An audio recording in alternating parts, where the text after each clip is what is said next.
Blessings BookTube, it's Tag Tuesday. I'm doing a normal tag.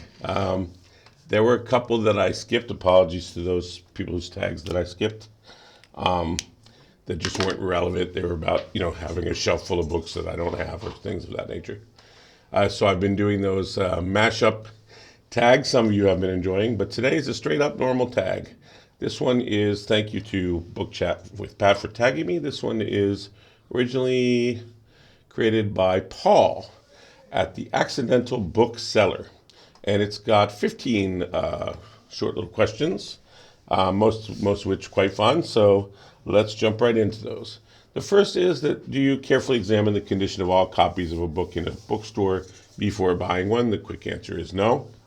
And two is if yes, are you brazen about comparing them in front of others, or do you wait until it's quieter or other customers have gone? I didn't 100% understand that one, so I just decided to not be a jerk and give a yes/no answer and instead get into why. So why do I examine the condition of books? Because I look for distressed books. Why? Well, I usually look for the free books box on the outside of the bookstore or library. The next thing I look for is the discount pile. So all the books that are discounted. Some are just because of the nature of the title of the subject of the work, but some are because the books are old and falling apart, which I don't mind. And the other thing I like to buy these super old books, like do you know the ones with the paper is sort of it's not cut clean. It's like one longer, shorter. It's how they used to have the paper, the kind that cracks like burnt paper. Really, really old books. Don't know how to describe them. They've got that amazing smell as well. I love to get a hold of those. They are classics, usually super hard to find. You get them for free or in a song. I bought a lot of these in Honduras. Excuse me. And they're also lesser known works that sort of faded from time. I've read so many amazing books that I found that way. And yes, they absolutely will fall apart on you while you read them. They rarely survive a reading.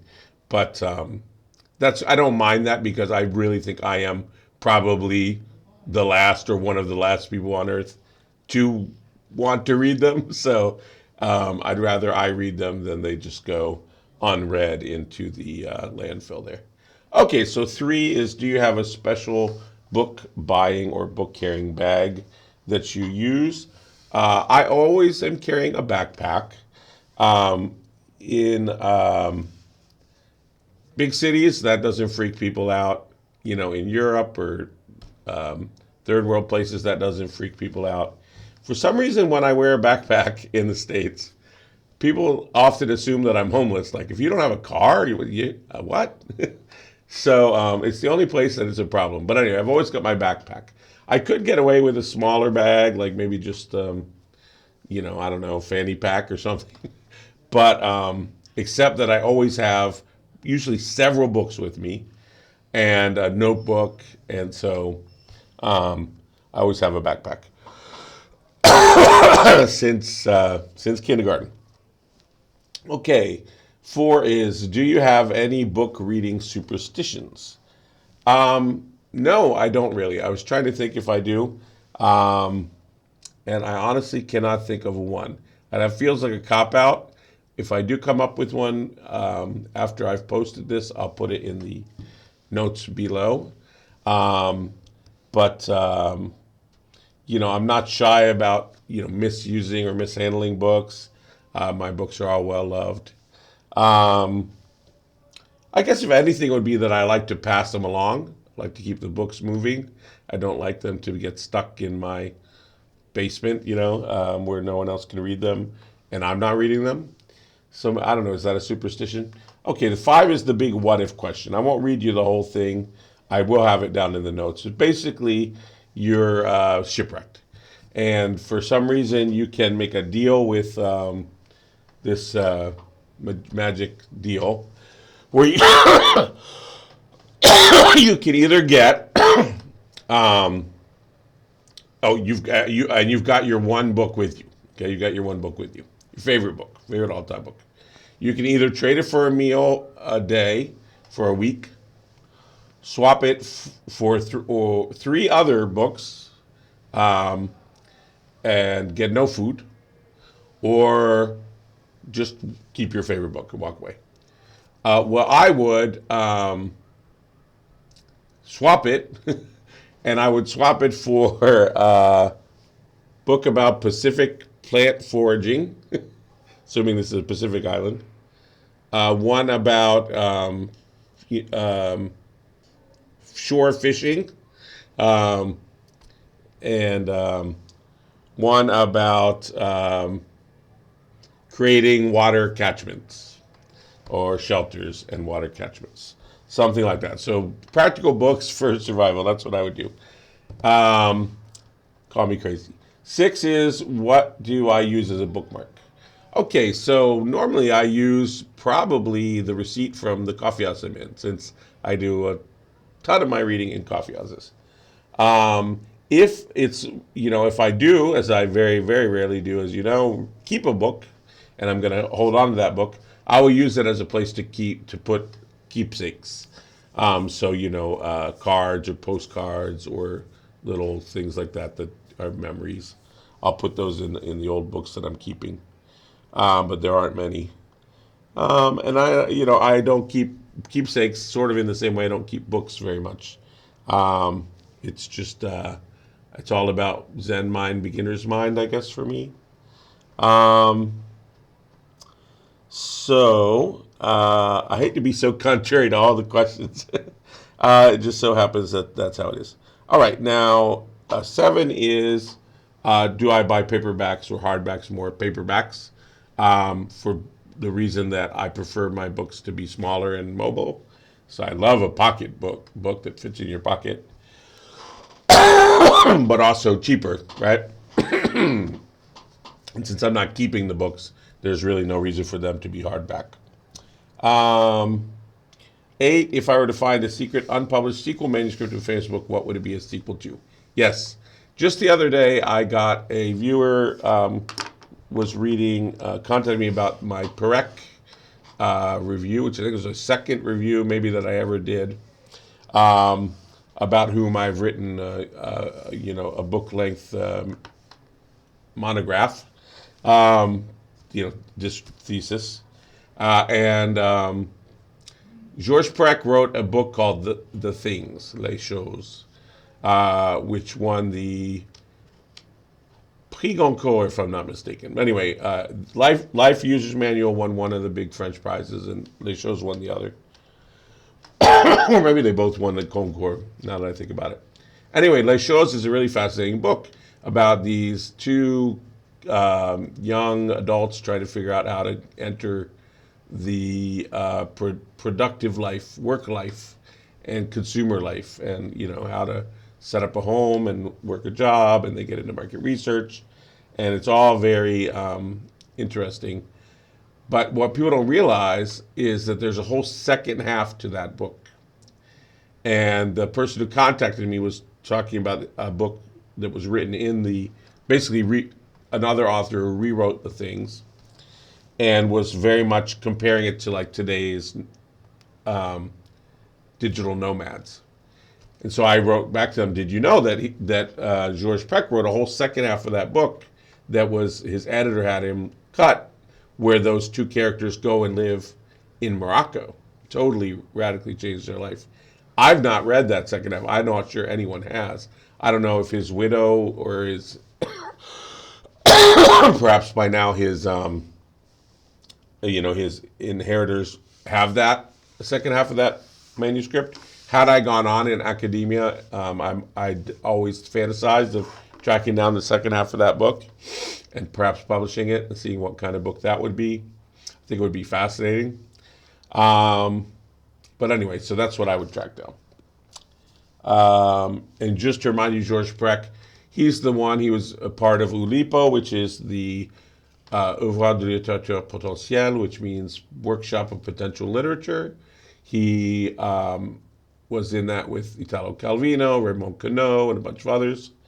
They felt that constraints created creativity, so they would write crazy, algorithms and like Georges Perec, for example, wrote the world's longest palindrome. He's in the Guinness Book of World Records for the longest palindrome that reads the same forwards and backwards. He wrote a whole novel without the letter E. He wrote a whole novel with only the E as a vowel. He did all these amazing things. So he's a lot of fun. Okay, moving on. Here's another longer question. What if? So in this one, there's a chain store. It's zombie apocalypse. You got your food and med. You've already done that raiding. Then you remember that the bookstore has probably not been raided. It's exactly a half a mile from your house, from where you're hiding. I don't know why that's important. Is that the vulnerable distance, I should say? But anyway, would you try to make it to the bookstore? Absolutely, I would. Two reasons. One, I don't really want to survive a zombie apocalypse, and certainly not without books. And certainly not alone. So in that case, I'd rather get caught. And on the case that I don't get caught, bookstore, one of the best places in the world to be holed up. And also, I'd like to believe that other people, like-minded people, would also gravitate to that bookstore. And so we would have a community, which is, unlike the reality show, The Survivor, in real life, if you want to survive, you need cooperation. So it'd be great to have like-minded community. So hopefully I'd run into them at the bookstore. Okie doke. 10. When reading a book, do I look at the words and read them, or do I use a finger or bookmark underneath to track your eye progress? I just eyeball. I might have a headlamp on if I'm reading at night in bed, so that light a little bit guides, but I don't use any physical things to guide. I might have to, this is my last pair of glasses that isn't quite right in its correction, so I don't see as clear as I used to, especially smaller print. Okay, now this is the one that I definitely wanted to answer this tag for. It says, have you personally met any authors, and if so, who?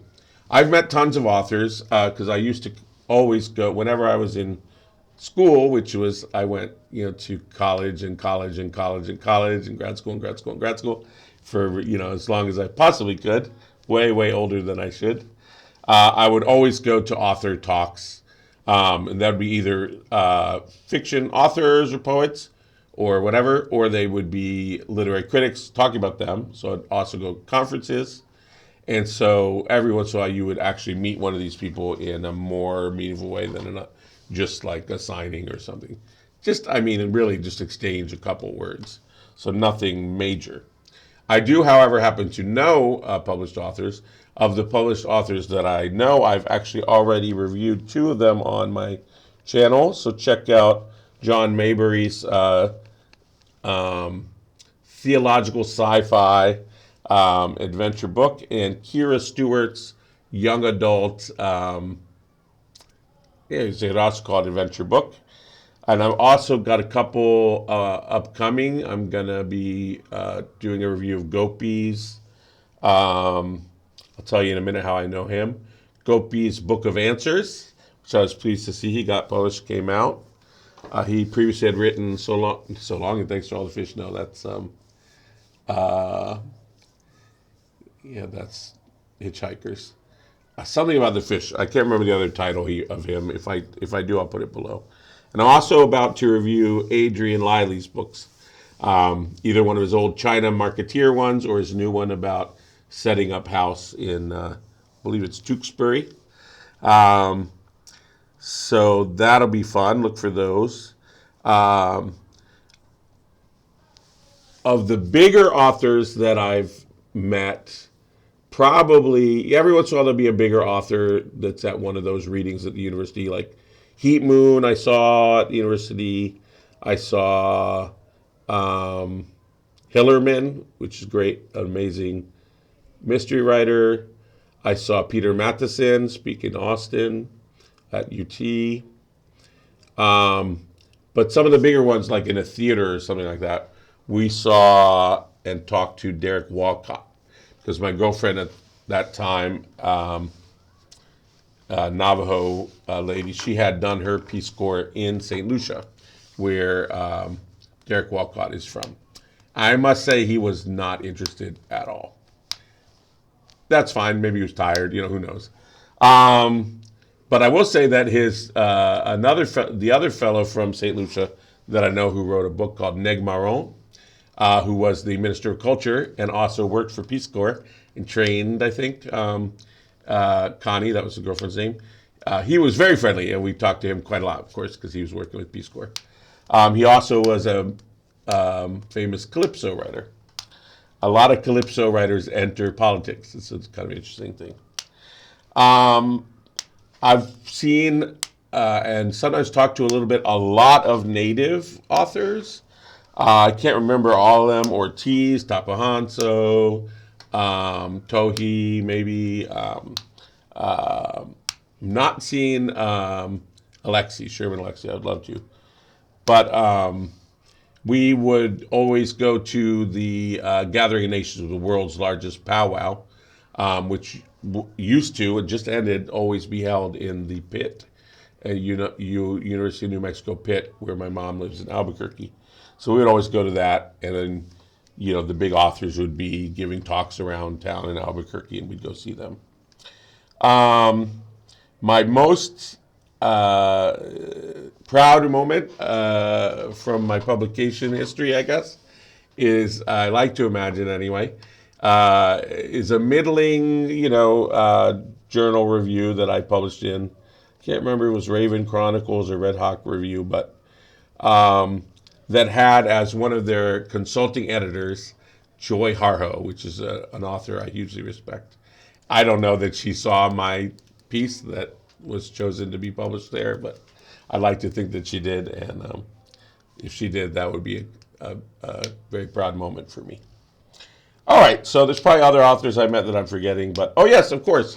And so now to get to the Bangkok Writers Guild. So when I lived in Bangkok last time, so this 2007 when I taught at the university here, I was a bit more connected. And I was part of the Bangkok Writers Guild, and that was led by Gopi, who I mentioned, whose book, The Book of Answers, I'm looking forward to reviewing for you. And we had a meeting, and I'm pretty sure, I did not imagine this, it was Hong Kingston, Maxine Hong Kingston, and she was coming through Bangkok, and we met and had like coffee or dinner, I can't remember. So that's a pretty big one as well. I'm pretty sure I didn't get that wrong, but if I did, forgive me, but it was, who else would it have been? It was definitely her. Yeah. Okay, so 12 is, do you have any bookish memorabilia on certain authors or books? No, I don't keep books. The only books that I would keep would be, I think my mom has some from my childhood or my dad's childhood. But a book that it would have a really endearing inscription inside of it from someone, I would, of course, hesitate to give that away. But it doesn't matter anyway because they would all ended up in the boot of the car, where it died in the middle of Texas, on the one hill in Texas. I don't know if it was the weight of a boot full of books. But anyway, we had our belongings on our backs because we were going to hike the Appalachian Trail, my then wife and I. But we had a boot full of books, and the car died in the middle of Texas, and someone got the car, and someone got those books. I like to hope that they care about those books. There's some, misunderstood kid in the middle of nowhere, Texas, who goes into this, little town library, and there's all these weird, esoteric, crazy books in there because of us. That would be amazing if that happened. But alrighty, near the end here. What if the world's about to suffer a cataclysm? I managed to get space in the bunker. And which 5 books would I take? So I've done this one before, so I'm going to just link below to the, my survivor list of books. it's sort of like before. It's got a practical one. It's got the bardo preparing me to die. It's got, scratch and sniff in case I need to eat it. It's got soft paper in case I need to use it for other things. Yeah, so I'll link down below if you want to see that list. And then 14 is when did I realize my buying number was greater than my reading number of books? Well, I never did. And again, I'm sorry to be contrary all the time, but my reading number is bigger than my buying number because I read many free books, many library books. So I read way more books than I buy. In fact, I buy few books. Not that there's anything I'd rather give my money to, right? But I just don't have much money. So, all right, 15 is to tag others. So I will tag some people down below. Thank you for listening. I enjoyed this tag. Thanks, Pat. And who wrote it again? The Accidental Bookseller. And comments below. Please let me know what you think.